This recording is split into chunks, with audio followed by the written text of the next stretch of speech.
So conscious nighttime parenting focuses on you, how you are feeling about what you're doing with your child. It's with, not to, and how they are feeling in the process. So it's not a process you go through. Rather, it's a connection built between you and your child to benefit the both of you.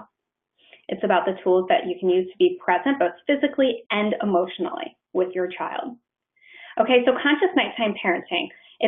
There are ways that you can recognize maybe your own thoughts, feelings, and beliefs, even those that maybe you were taught to depress, that keep you from maybe taking the next step forward in allowing your child to learn the skill set to be able to fall asleep.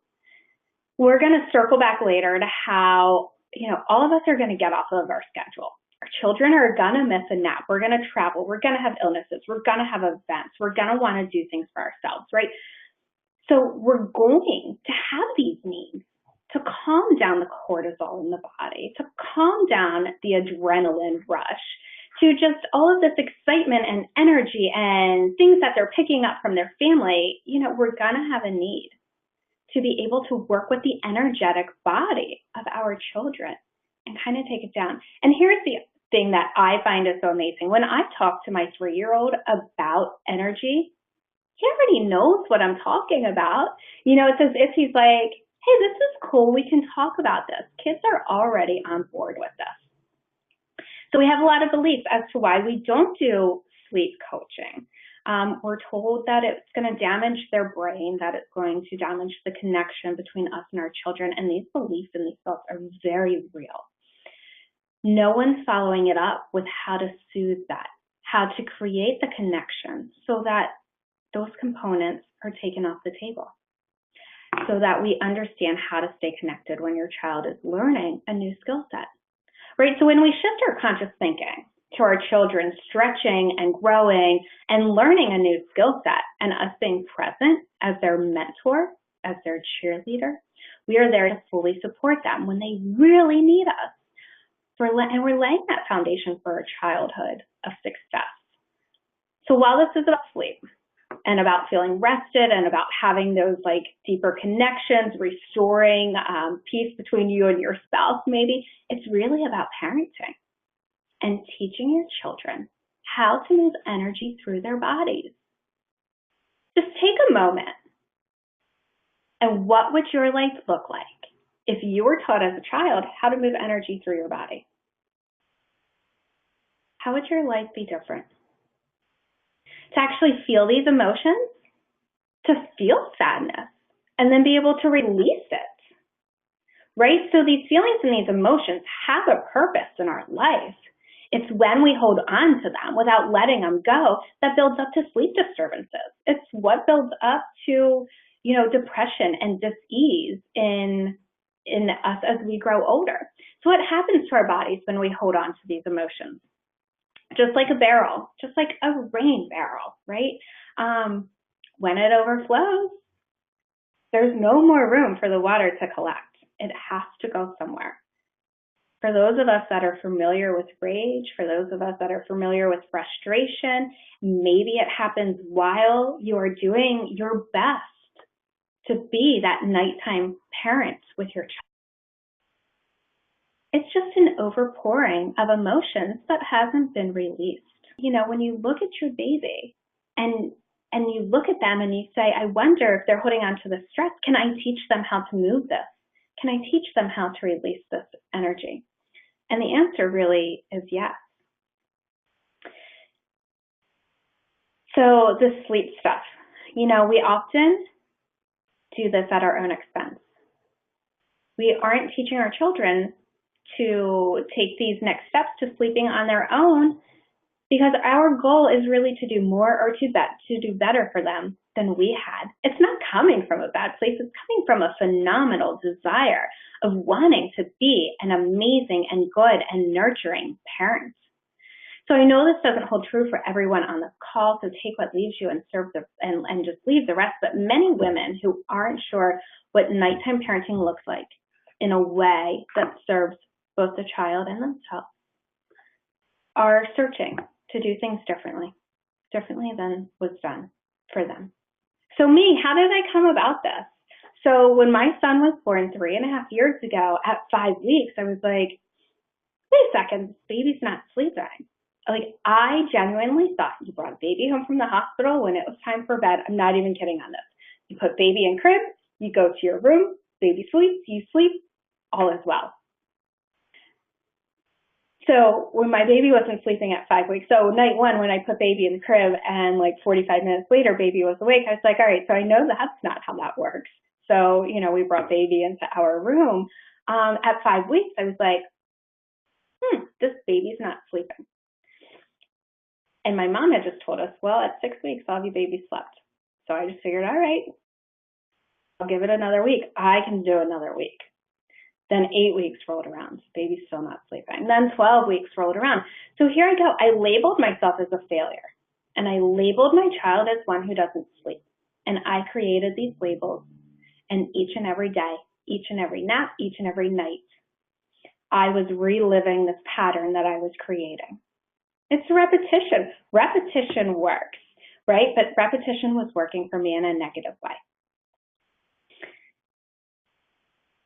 So my belief is, so babies live in a very different brainwave pattern state than we do. Babies are in a very programmable state. My belief is that when a mother gives birth to a child, she is also living not in the same regular thinking patterns that we are, here at this point, but in a very different brainwave state, which is also very programmable. So, not only was I programming these patterns in at that point, but also I was seeking support then, because clearly what my mom had told me wasn't really working. Facebook groups, right? I found some Facebook groups and they were very supportive. So they were telling me it was normal. And, at 3 years it was normal, and at 4 years it was normal, and at 5 years it was normal, and that eventually my child would just sleep. And so I just kind of said, okay, my child's not a sleeper. I was finding information that really supported all of these subconscious beliefs. 1.5 years plus 9 months, I hadn't slept in a long time, and it was taking a toll on my marriage. It was taking a toll really on my relationship with my son, because I was angry. I had rage, I had disappointment, I had my own fears, my own thoughts about failing, and he was crying anyway. He was crying as I was trying to put him to sleep. So nobody was happy. The number one rule to getting the sleep that we need, to taking the next step, it's not about the baby. It's about us, and it's about our emotions. Make sure that you are emotionally ready, so that you can be there in the moment with your children. And if you're not sure, just have the tools in place that are going to be there to keep you emotionally safe. Okay? So it's about how you're feeling and what you're needing. Because when you're feeling grounded, when you're feeling safe, loved, you're able to be present and you're able to be conscious in the moment with your child. When your child feels connected to you, they're able to fall asleep with more ease, with less crying, all the while feeling safe and feeling loved. They're able to retain this connection through the night. And you are able to, with some tools, be able to reinforce this connection even while you're apart from your child. So there were times with Brandon, I would need to just bring myself back into a state of consciousness, because I was long gone down this road of, I suck at this. I don't even like this child. He doesn't know how to sleep. I don't know what I'm doing. I must be a good mom. And there were days that if I just started oming, doing these yoga mantras, he would fall asleep within like 2 minutes. It was insane. I was like, I also came up with a 5-5-5 breathing technique in which you inhale in for 5, you hold it in stillness for 5, and you exhale it for 5. And I found, so if I did that 5 times in a row, we're talking like a minute and a half, that would be enough to take my son from a state of like wide-eyed, I'm not going to sleep, to a state of peace and calm and drifting off to sleep. So at times it was truly my own shit getting in the way of my son being able to sleep. Our children mirror our own thoughts, and they show them to us in any way that they can get to us so that we will actually sometimes we have to be really loud and apparent in the ways that they show us the work that we have to do in this world. So what does it mean to be emotionally ready and emotionally safe and staying connected with your children? Deciding that it's time to be a mentor, to teaching your child to sleep at whatever age. It's about valuing who you are as a person, knowing that you are worthy of a full night's sleep, believing your child is benefiting, not suffering. It's about understanding your own core beliefs and transforming those beliefs that no longer serve you, trusting that it is in your best interest and your child's best interest, and knowing that you have the skills and the tools at your fingertips to be able to use to support you through this journey. It's about honoring the sacredness of this task and bringing that sacred energy into your sleep mentorship by keeping yourself calm and being able to hold space and understanding the underlying needs of your unique child. And so conscious nighttime parenting is about staying present for your children while showing them and empowering them how to overcome their own unique nighttime needs. So this differs so much from the stories that I've heard of moms that say, I have to put my child down, and I went outside the door, I went outside the house, I cried, I drank wine, I couldn't be there to listen to my child cry. That's not what this is about.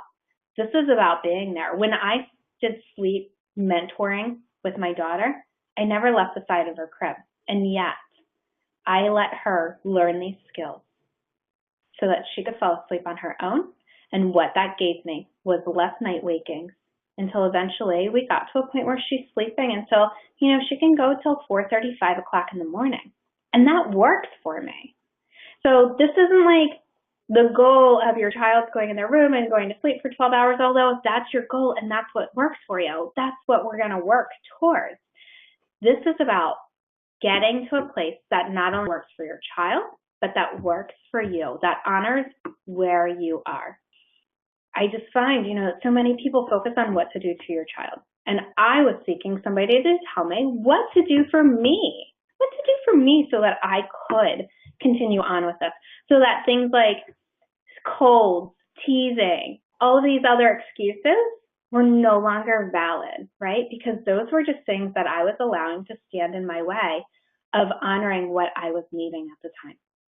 So at its core, conscious nighttime parenting is about doing what works for you, that helps you and your family thrive. As a mentor, you are showing how you take care of you and teaching your children how to take care of themselves. By acknowledging your own fears and releasing and rewriting your subconscious programming, you are able to set healthy boundaries while still being respectful and honoring the relationship and the sacredness of love and connection and restoration, which really is sleep.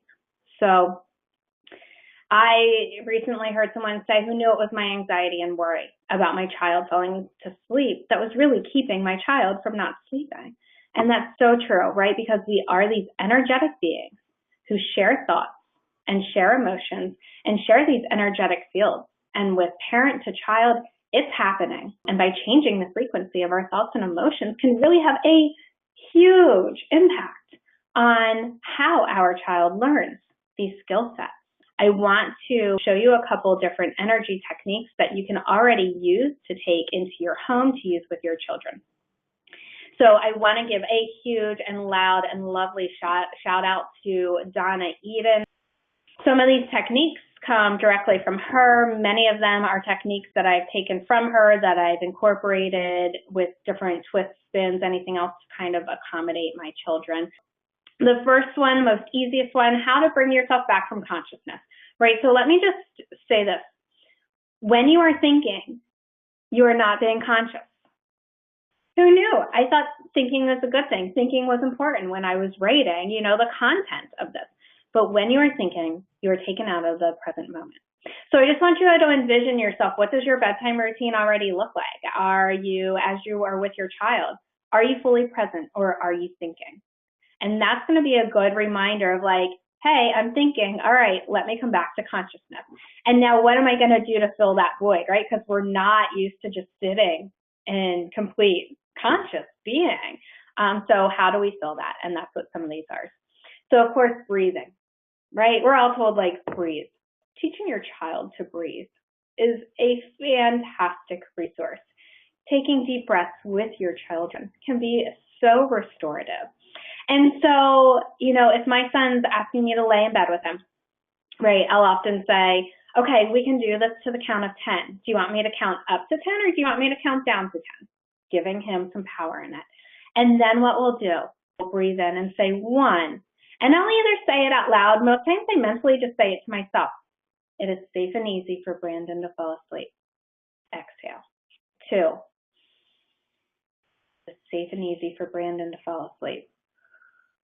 Exhale. 3. And then we do that all the way up until 10. So that gets him breathing, it gets me breathing, and it starts this repetition. Repetition of positive thoughts while you are in the situation is one of the 3 main ways to change your subconscious programming. And it's free. You can repeat positive things. Now, of course, there's the secret and positive affirmations, and we still have to clear out some of that subconscious programming. But this is a really good thing. So the other way that I use this is like before I lay my daughter down into her sleeping space. If I know that she's not going to lay down easily, I don't even try. I wait until my thoughts and my emotions are in line and in check with what I think is going to happen. And so I might hold her and say to myself, Anna Grace lays down easily. Anna Grace goes to sleep with ease and grace. I know that when I lay Anna Grace down, she is going to be calm and content. And then once I can believe that within myself, I lay her down, and it is the world of difference. Rubbing right here. So if you find like these little ridges in your collarbone and you just come down until you find a soft, squishy space, and you just rub here and you breathe. This is going to help when you're frustrated, when you're being triggered, when your child is crying and you are being triggered. I sat there and I tapped, okay, because I'm an EFT tapper. I tap all the time.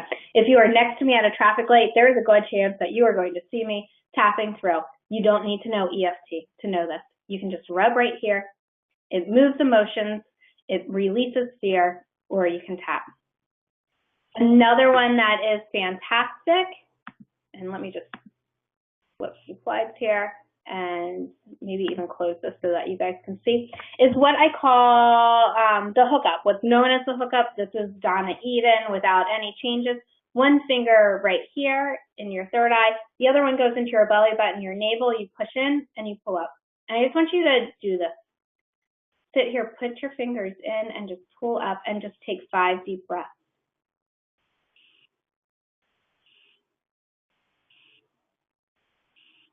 This one's so important because it can take you out of a place of anger so quickly. Okay? So this is a great one to know. It's better to lie your child down and let them be in their crib and cry for a moment while you hook up than it is to knowing that you need this and you're not doing it. Okay? And then with kids, my son doesn't like my fingers right at his eyes. So you can do this just like a hand behind. Listen, I'm not seeing totally my camera. Okay, so a hand behind and just a hand on their navel and just set that intention, right? That you're hooking up their energies. It's all about connecting front of the body to back of the body. Okay, so that's one that I use with my kids often. I also, here's my little remedy. Here's my quick remedy for my baby girl when she is having a hard time falling asleep. So I'll give her a few minutes to fuss, and if I see that she's needing some help, I'm going to go in and I'm going to help her. And this is what I do. So she's a belly sleeper, so she's sleeping. I put one hand on the back of the head and the other hand on the hiney. Okay? I think this does a couple of things. This connects our energies, heaven and earth. So if our energy is not flowing up and down our spine, where's it going? Chances are it's getting stuck somewhere in our body. So my belief is this helps. We are energetic beings. If you don't believe me, you put your hand on a plasma ball, everything kind of sucks to it, okay? Right here. Her favorite. I believe it allows her to move so much. It allows, the chemicals to move through her body. It allows the energy to move through her body. So that's the first one. I'll let her rest.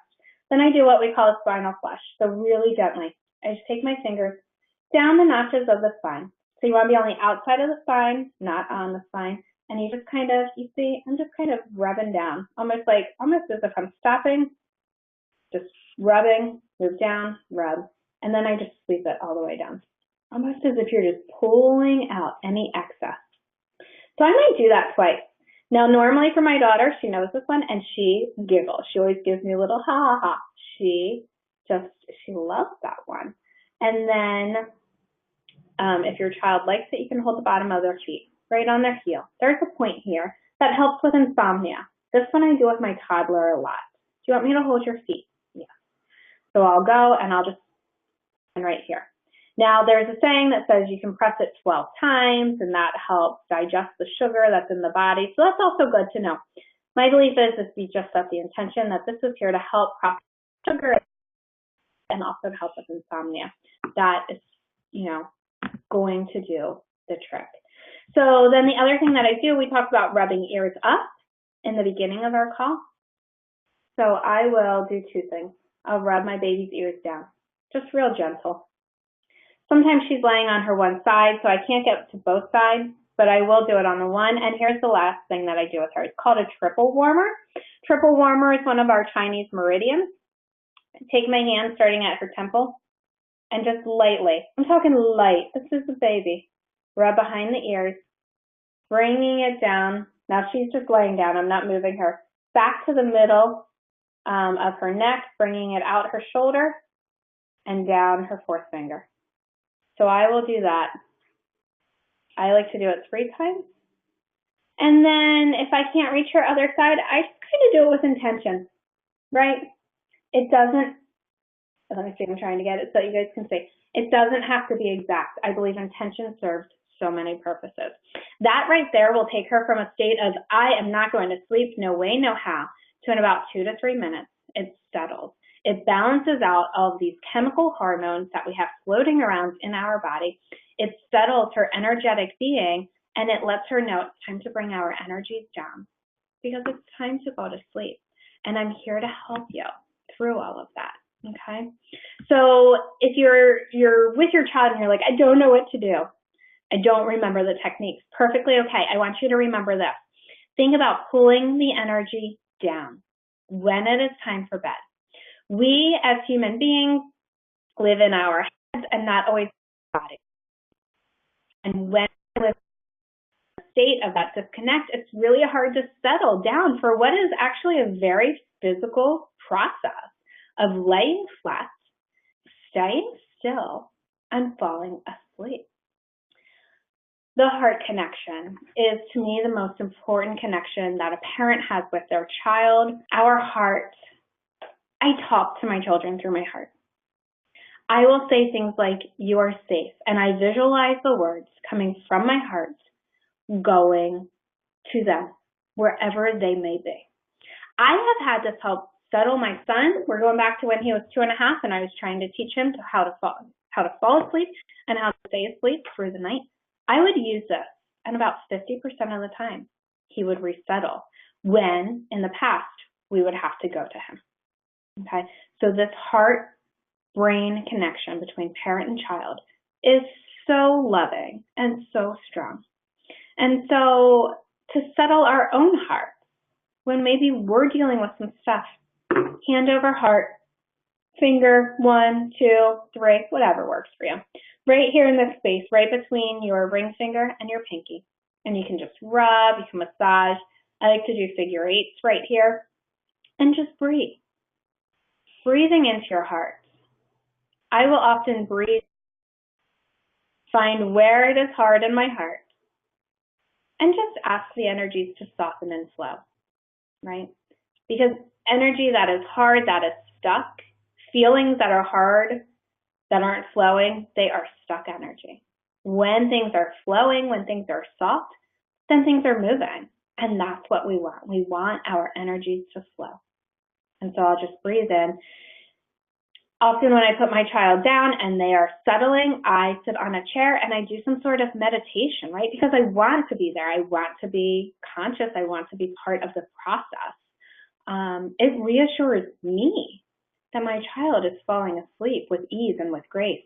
And so I may sit here and do this, or I'll often sit and just put my intention on my heart, sending soft, light, colorful energy to my child, surrounding their body as they are falling asleep. Okay? So as you go through these next few days, I invite you to reinforce some of these positive beliefs. My child falls asleep with ease and grace. Yes, that is possible. Yes, my child can sleep through the night. If you are getting all of these yes buts, pay attention to them. My child can easily fall asleep. Yes, but. Okay, so those yes buts are going to be your programming. They are your beliefs that's that mirror that's coming right up to you. That's the stuff for you to look at. How is that playing out in your daily life? Okay. All right, mamas.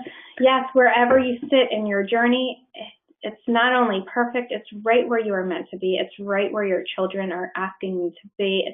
It's your path, right? This is our path. This is our journey in life. When you look at sleeping as just sleeping, you're taking away the living part of this emotional component of this relationship. And so, yeah, you are right where you are meant to be. Thank you so much for joining in. If you guys have more questions, you can email them to me, and I will do my best in responding in a timely way for you guys. So thank you so much. There's so much love from my heart going out to all of yours, and so many blessings to you and your family. Thank you. Bye.